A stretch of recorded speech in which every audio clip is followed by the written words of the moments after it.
Hi there, Cerwin-vega fans. Today's video spun out of what I did earlier when I made that blue value book for a lot of models. And I have made a list called 10 Best Cerwin-vega Buys for the Money. What are the 10 top values of models that you can buy for the money today? And I have based it on a lot of factors, so it's not just who sounds the best or who has the most bass or stuff like that. There's many factors that has been included into this. So without going in too much of what those factors are, I can say that of course the sound, amount of bass, SPL and all that is included, but also price, availability, how attractive they are, how nice they look, design, any known problems, stuff like that, okay? There's many other things that goes into it. But let's start. In 10th place, the 10th best buy you can do with your money today, and we're now talking about models that are readily available in most places. In 10th place, we have the E715 US model. Not the one that was made in China. They made a few models in the beginning in the United States. The reason I put that one on the 10th place is because although it is maybe the less better sounding models on this list, it is a nice looking speaker to look at, and it plays fairly good. It has a nice punch. It plays loud. So maybe not the best defined and refined speaker sound wise, but still attractive and easy to find, fairly easy to find. But the best thing about it is the price. You can get the E715 for a fairly good price these days compared to many other models, because if you haven't noticed, Cerwin-vega prices are blowing through the roof these days. I mean, you look on Craigslist and look on eBay, the asking prices are kind of ridiculous. But I think we just have to get used to it, because it seems like it's the new norm and the new trend. And it's only because there's enough buyers who are willing to pay that kind of price. So E715 you can get, I have seen them as low as 150 and I've seen them as high as 400. And the average on them that I have seen selling is about $250, $300, $325. And they are like, they're hovering between normal wear and tear and above normal. So it's in 10th place when it comes to the best buy for your money. In 9th place, I have placed the RA38, just because it's not a very special speaker at all. It's kind of like a hodgepodge of drivers. It was put together, it looks like, in a hurry. Not the best looking speaker, although we can get it in black, and in black it looks a little bit better. Still packs a good punch. It's a little bit better quality than the E715 when it comes to build quality. So RA38 is in 9th place. Expect to pay somewhere between $200 and $500 somewhere. It's a hit or miss. 8th place, okay, DX7. And why would I put a DX7 with a 12-inch in front of the two that I just mentioned that has 15 inches? Well, like I said, this has not only to do with the sound and SPLs and bass and all that stuff. It's a total picture. So in 8th place, the DX7 comes in because DX7 seems to be priced very affordably.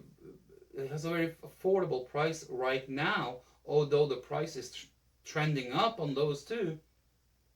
But if you act fast, I wouldn't say within this next 6 months, you can get a pair of DX7 for a very, very good price. I expect the DX7 to go up about 50%, maybe as much as 100% within a year. You can get a DX7 today for, I have seen them sell as low as $100, and I have seen them sell as high as $350. In seventh place, I have placed the D7. D7 is a very well built speaker. I want to say that the D series is probably the best constructed and built speaker that Cerwin-vega has done since 1980. The quality, the build quality, yes, they use particle board, but if you notice the thickness, all the joints are so good. It's a really well built speaker. There's rarely any problems with the cabinets, except for maybe bruised corners and maybe a flaking vinyl here and there. But it doesn't have those problems that some of the other models had, like you could run into loose baffles, glue joints that were coming apart and stuff like that. You never ever see that on D series, and if you see it, it is really rare.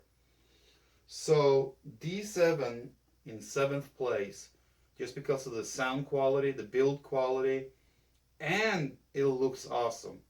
You have a 12-inch, you have jewel mids, cool tweeter, and you have that panel on the front with a crossover. I think that looks really spectacular. So you have to expect to pay a little bit more for D7 than the DX7. Maybe as much as $100 more on an average. In sixth place, I have put the AT80 or AT12. Just because it's a very attractive speaker, and this is the only reason I put it before the D7. It's a very attractive speaker. It has a nicer color combination, and you can get them in black and you can get them in wood. If you get them in black, they are really spectacular. I like them in black. So you have a choice to look. If you don't want the wood color, you can wait and see if you find a black one, and if you do, you're really lucky, and that makes them come in before the D series. Even though the AT series had a little bit of problem with baffles coming loose in the glue joints, it was more of a thing on the AT15/AT100 than the 12s. AT12 has exploded in price. The whole AT series has exploded in price. Expect to pay somewhere between, if we're talking wood grain, somewhere between $250 and $500 for an AT12. Most of them are hovering between $375 and $500. If you see them in black, they are asking even more money for them. So if you can find an AT12 or 80 for a decent price, an affordable price, I say snag it up, because the prices are just going to go up. In fifth place, I have put the VS12 or VS120 as it's named. Just because it's a better speaker, better sounding speaker than the AT12. It has a better punch. I feel that I hear that it has a better bass. It almost sounds like it goes deeper and has a better punch. It's a nice looking speaker, and what speaks for the VS series is that it costs less to buy used than the AT and the D series. Right now, if you can find VS, I say hoard up.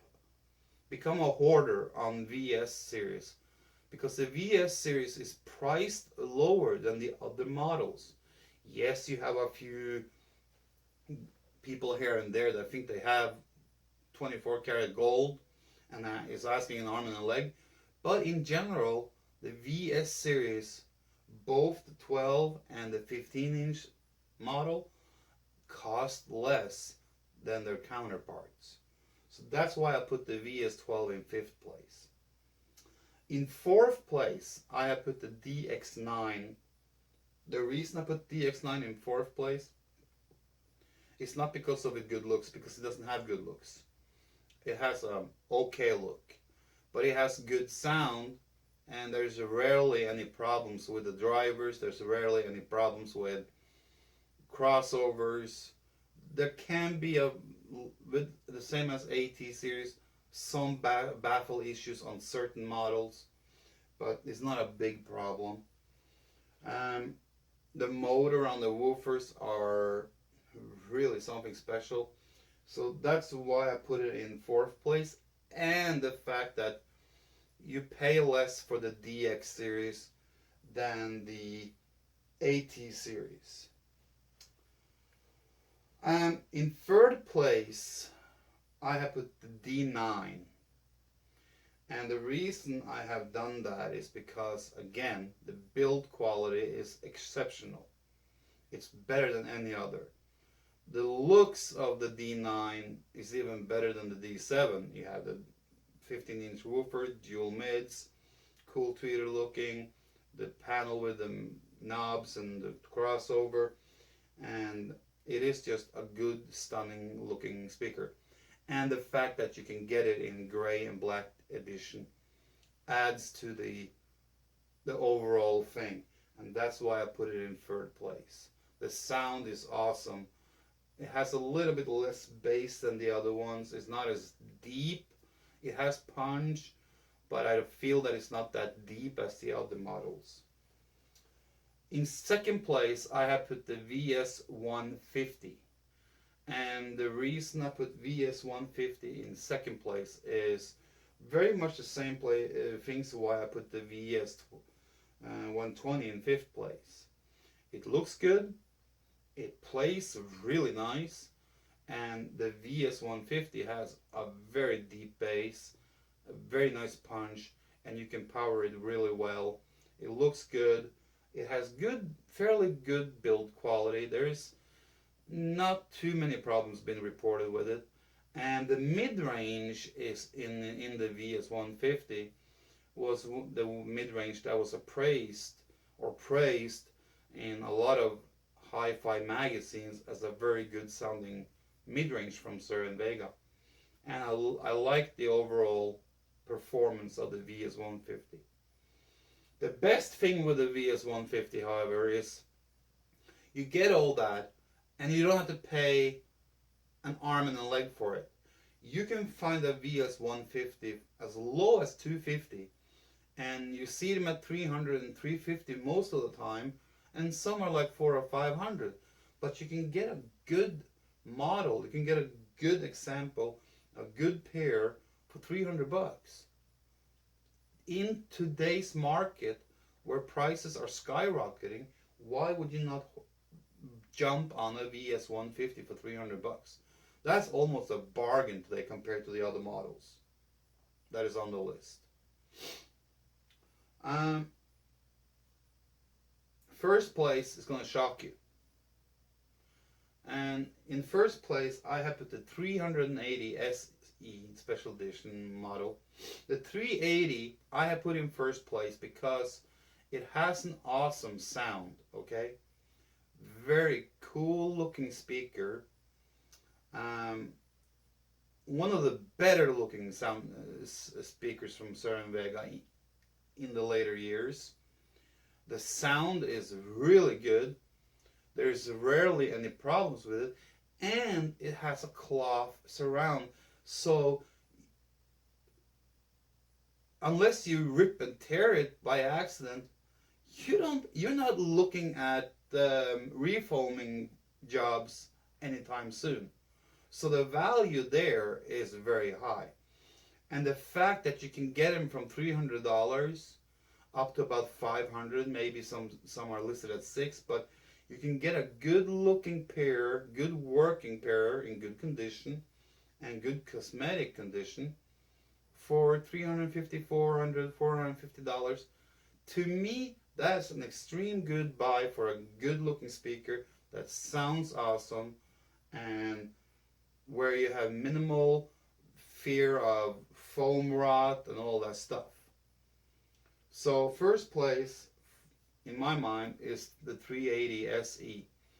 Now, a lot of people will say, what the fuck, Roy, where is the AT15?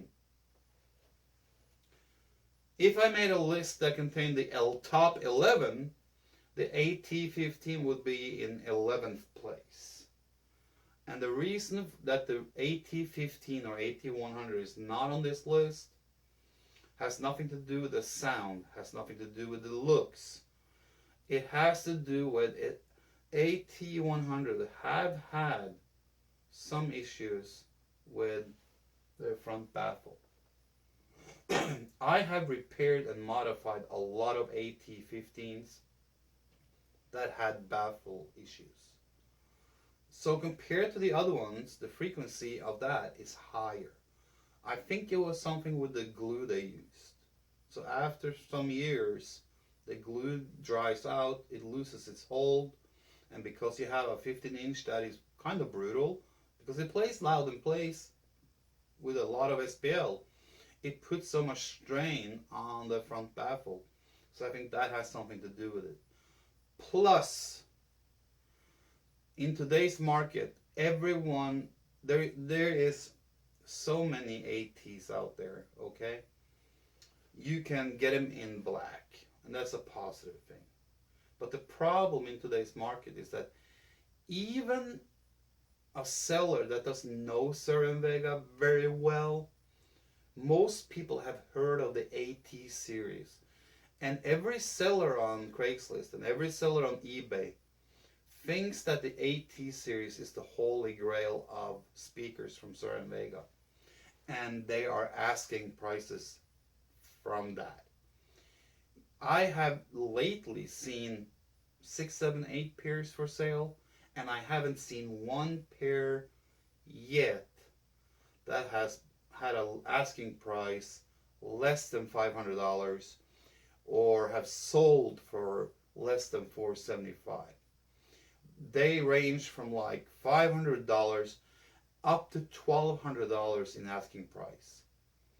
And that makes that speaker not very attractive to buy for me. That's why it's not coming on the list.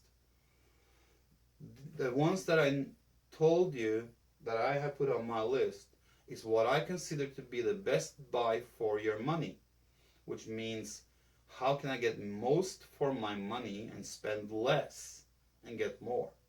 That's what it's all about. Get more and spend less.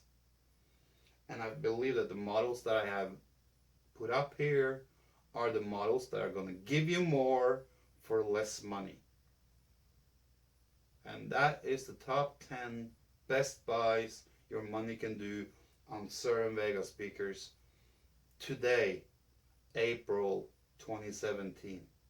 This list might change. It might change next month. It might change next year. It all depends on how the market turns out to be. Okay? So if you're looking for good speakers, here is 4 speakers that I would recommend you. Maybe 5. I can give you 5. D7, VS12, the D9, the VS150, and the 380 SE. If you're looking for Cerwin-vega speakers, try and find them, because you're going to get them for a good to fair price or market price. But if the AT series keeps doing what it's doing, it's not going to take long before these other models that are fairly affordable priced are going to follow. And if you buy them now, you have done a good investment. Mark my words.